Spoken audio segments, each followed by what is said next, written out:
Modals. Common uses of modals. Some modal verbs express ability in the present, past, and future.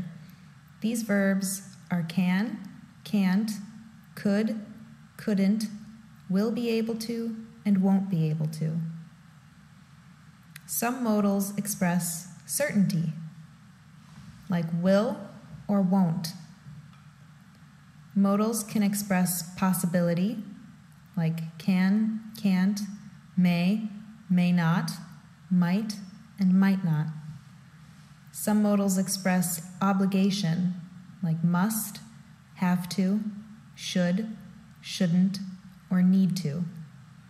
And some modals express necessity, like must, should, or have to. The form of modals. To form modals, we have a noun or pronoun plus the modal verb plus the verb base form of the main verb.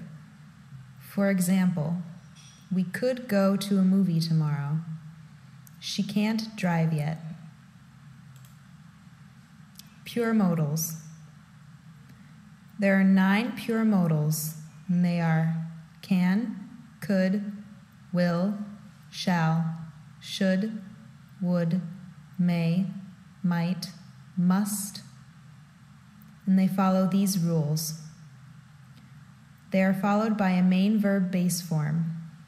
They don't have S in the third person singular. They don't have an infinitive.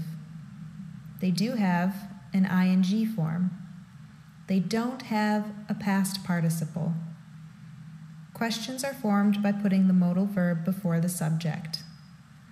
Negatives are always made using the contraction, nt, or not. Semimodals.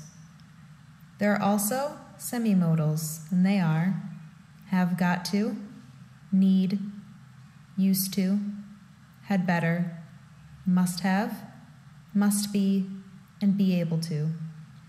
Semimodals do not follow all the grammatical rules for modals, but only some of them.